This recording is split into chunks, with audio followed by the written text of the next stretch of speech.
So good afternoon. I'm Cha Enumerable, and I'm the academic coordinator for Grade 3 in the Ateneo de Manila Grade School. My email is cenumerable@ateneo.edu.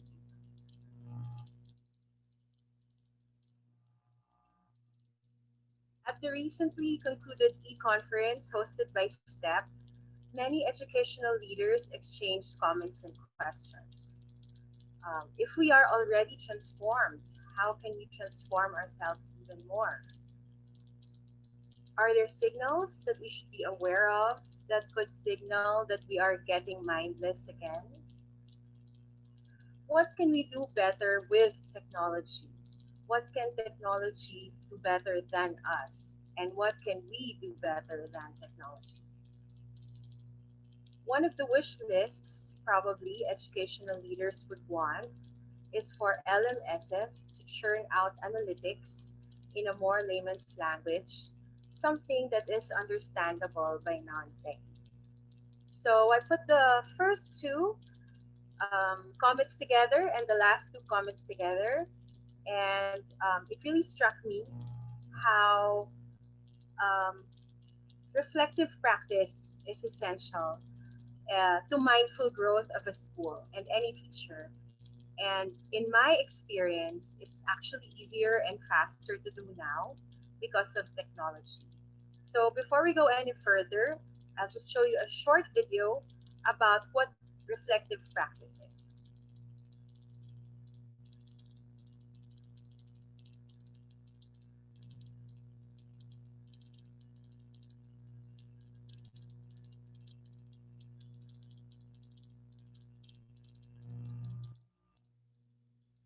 Reflective practice is challenging your own beliefs and values in order to see the validity of that and be open to reflect and evaluate the how accurate are those beliefs and to change in order to improve your professional development.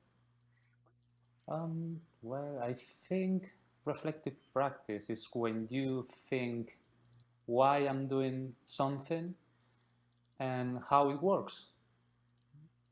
So I would say it is a big change between how traditional teachers were. I would say it was a big distance.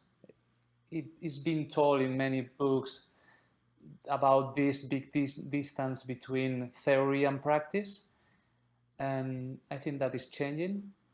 I think now teachers, we have to be uh, researchers as well. We need to research and apply the theories, adapt these theories, because there's not a single truth, and everything has to be adapted.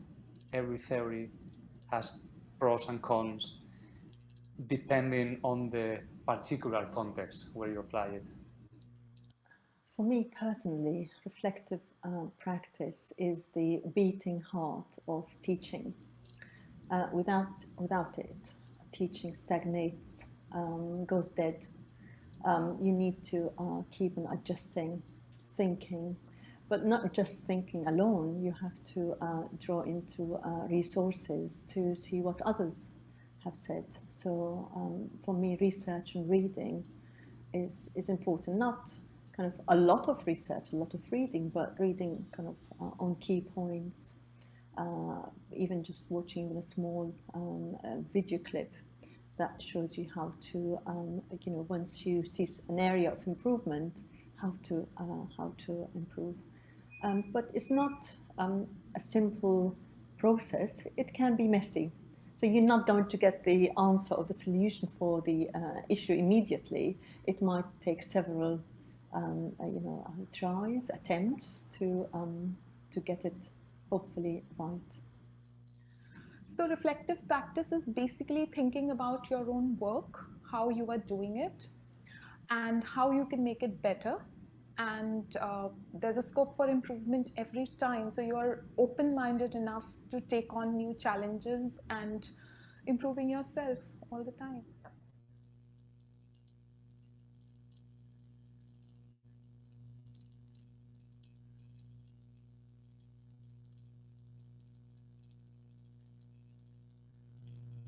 So in grade 3, we reflected on our practice using data that we regularly gather via Google Forms.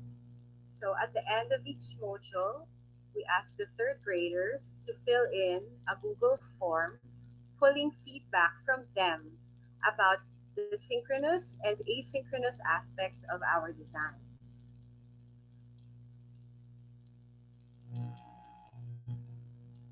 Since Google Forms has a built-in analytics feature, we didn't need an advanced skill level of analysis to use data to everyone's advantage.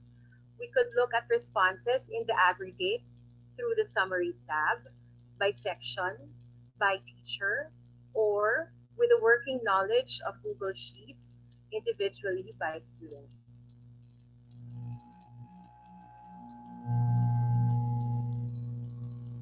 Here are some of the best questions we've asked the students.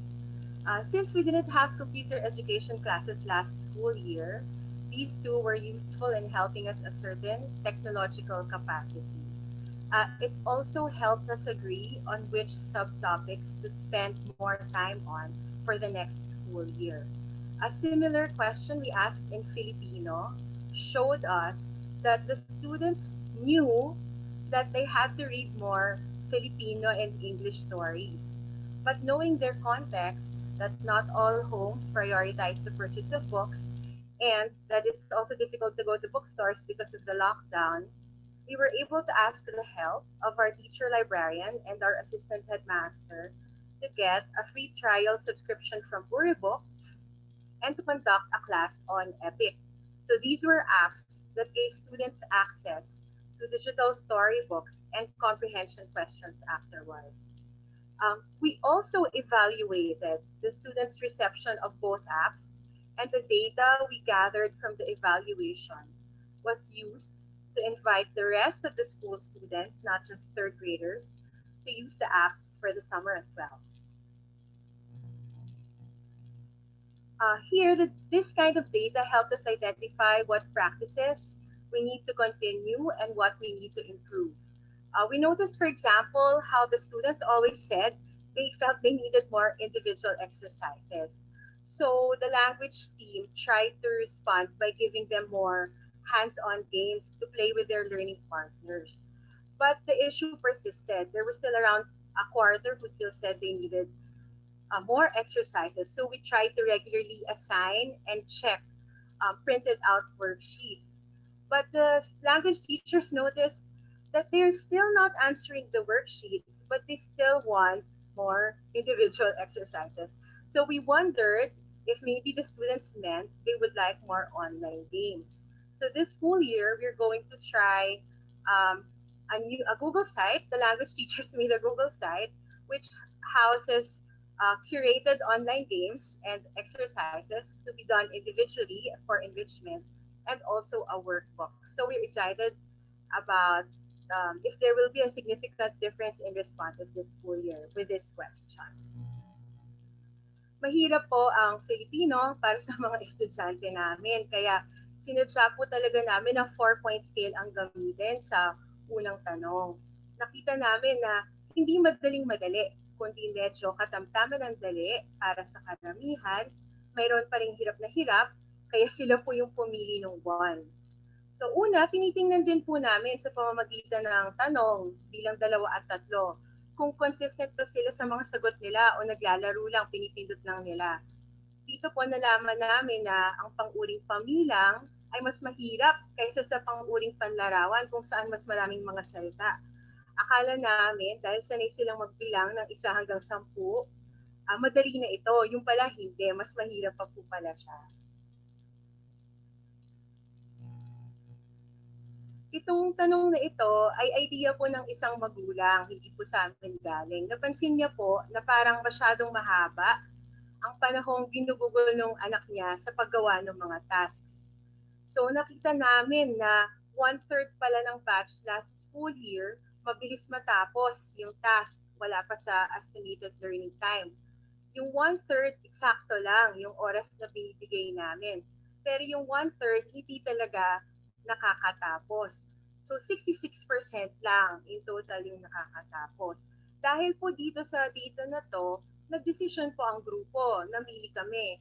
Ano ba, i-differentiate ba natin yung groupings, yung mga madadali, bibigyan ba natin ng enrichment kasi dapat ma-stretch naman sila, no? O pangkalahatan, bawasan na lang natin yung tasks natin para mas maraming makakatapos. Yung data po na nakuha namin dito sa asynchronous audit, nagamit din po namin sa pagtanong sa amin na pwede bang 1.5 hours na lang ang Filipino? Dahil pinakamatagal ang Filipino at Math sa grade 3, tig 2 oras.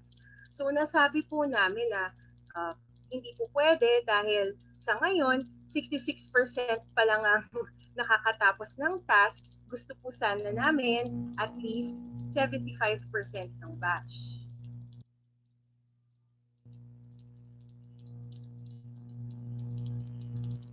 Sometimes questions can be very basic, but also very revealing. We can also use the data in terms of understanding the minority. These RCLE teachers set consultations with the two students you see here who said that they didn't know Jesus even after maybe 2 or 3 years of Ateneo education. So we wanted to know the context behind their responses. I find open-ended questions the most difficult to analyze, but sometimes it's also the best way to find out if we're achieving our outcomes. When we sense that a significant percentage of the students are missing the point, since real-time yung pag-gather ng data, we take note of it and re-stress at the next module right away. So we don't need to wait for the next school year. In the face-to-face classroom, supposing that the teacher had time and supposing that the teacher were brave, we would ask this question. But how many students would honestly say no to us na ayaw namin ng paksa, napipilitan lang talaga sila kasi kailangan aralin. But they also have a difficult time explaining why. Right? Dahil tinuturo din po ang AP sa Filipino, gusto din naming i-isolate. Bakit ba ito mahirap? Dahil ba sa kakulangan lang ng interes sa paksa? Dahil ba sa Filipino ang ginagamit sa pagtuturo? O pareho?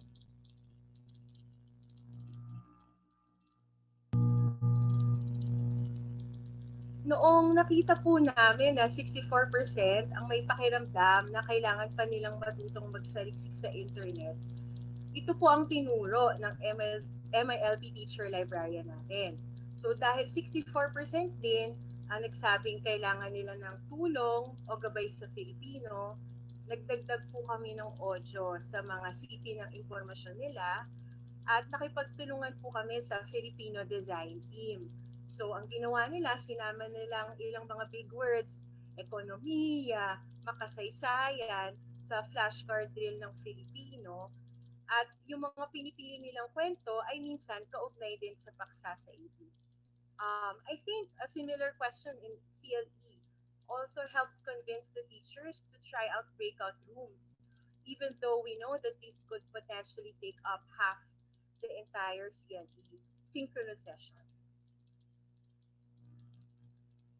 This open-ended question is so special because in itself, it helps students learn that although you can use context clues to learn the meaning of words, that was our topic, you can also employ other strategies.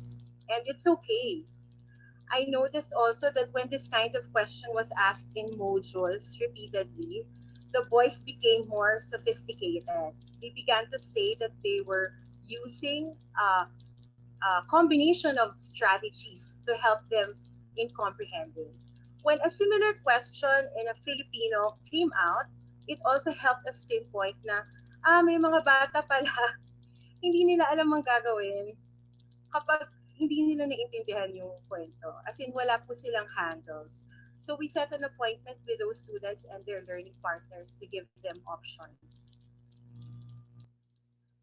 There are some teams who find it also important to develop social emotional learning by increasing self-awareness. So again, the responses here help the teacher recalibrate the learning experience, but also give more concrete feedback for TEC. Hindi po siya nakasubmit. Alam niya po na kailangan niya mag-submit ng assignment on time, pero hindi po alam ng anak natin na pwede siyang magtanong sa kaklase niya. So, pwedeng baka yun po yung ituro natin. Bawal lang po. So now that technology has done the job of gathering data for us, the teachers and I can allot more time doing what only we can do, which is prioritizing which problems to solve, creating solutions, building on our strengths, and evaluating how else we can improve. So each of our design team meets an hour a week synchronously or asynchronously via Google Docs, where the results for the graded assessments, as well as the data we gathered through the self checks, are part of the weekly agenda. And since we can't get enough of each other, all design teams meet once a quarter to share their best practices with each other.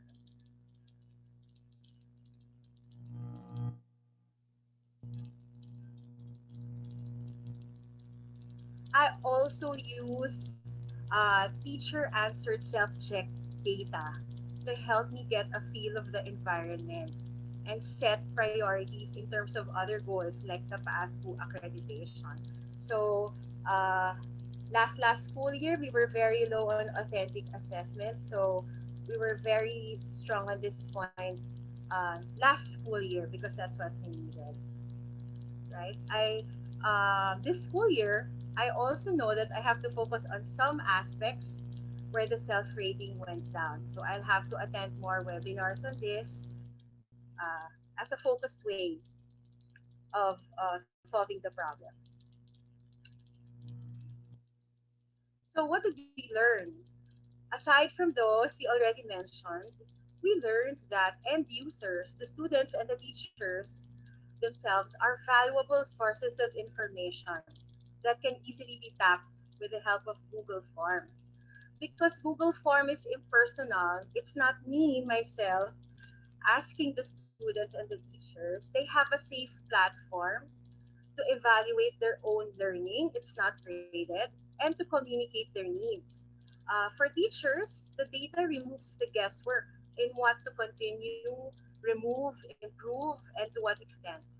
It's also an effective stimulus, in my experience, for honest conversation about the process of designing and not just the product. So, when intentionally designed and discussed, data from these self checks can both be diagnostic, is there a persistent problem, and actionable. What are we doing about this? What else can we do about this?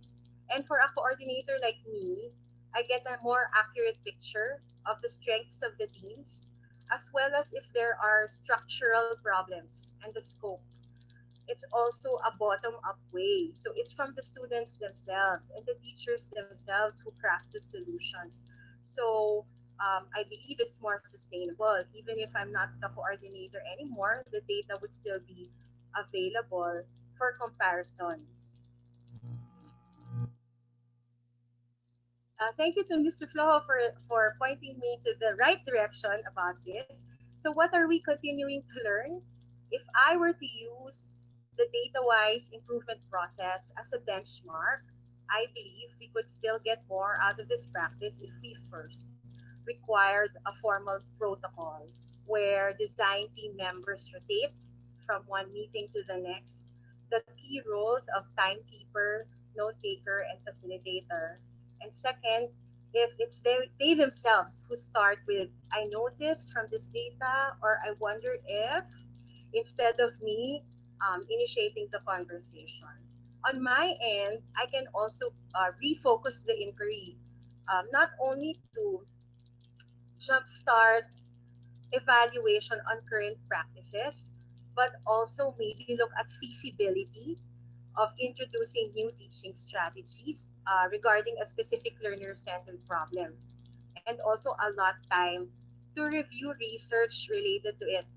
So, for example, I can say maybe you can ask the students How willing will they be to be grouped according to their multiple intelligences, something like that. Okay, so that's the end of my talk. Special thank you to Javi Innumerable, the grade 3 family, Abby, Ma'am Ansel, and the headmaster Stanson for the support. I can answer questions now. Thank you, Ms. Cha, for your wonderful presentation. We will now be opening the floor for questions. So if you have any questions, you may type it down in the chat box or raise your hand and wait to be called. Just transfer the camera here.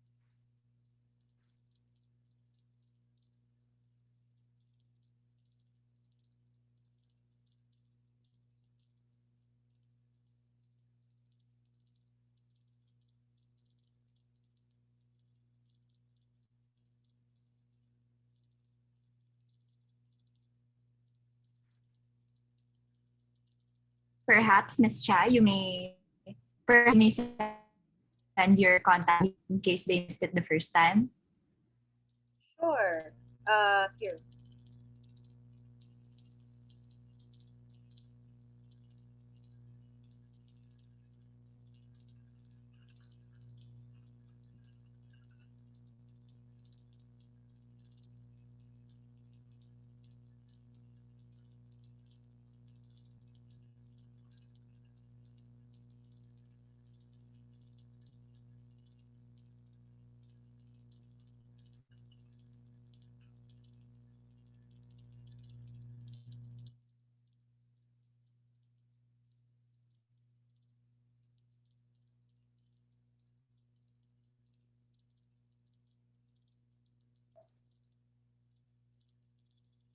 Is this something being practiced by other grade level teams?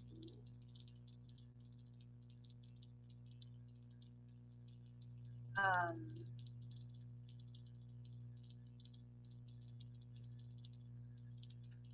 I'm not so sure because uh, yes, I only oversee grade 3, so it's not something. I'm not sure if it's as systematic or as regular with other grade levels. But the practice of meeting the teams every week definitely has been there for the longest time. Reflective practice is not new in the grade school. Okay, before we used to have our implementation logs where we would journal. And actually in Cambridge, that's what they espouse. So they journal, they have a set of guide questions. It's just that for me, maybe because also of my social science background, I find the journaling time consuming for some teachers. So they can't really evaluate the entire aspect of the design, especially if you only have a minute to journal. Also, um, it introduces a lot of bias because if it's a journal, right, there's the primacy or recency bias where you only remember your experience from the first class or the last class, or the best class and the worst class. So if you have data, you at least get a bird's eye view, a more objective view of everything. Right. When did we start gathering feedback from students and parents? Um, for parents, we really don't ask for feedback that much, except for the end of the year survey that the A team conducted. From students since first quarter. So do I recommend this at the beginning of every quarter as regularly as possible? Um, the more questions you have that need urgent response, as regularly as possible.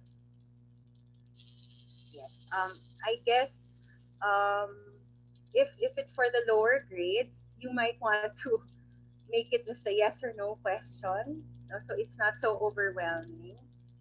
And if it's for the older students, you can make the questions a little bit more complex. Uh, yes, thank you, sir. Very yes, it's really good. We found it very helpful, especially when there were a lot of things that we couldn't see anymore. We used to rely on body language, right, for the boys or their facial expressions. So now at least we get more complete feedback.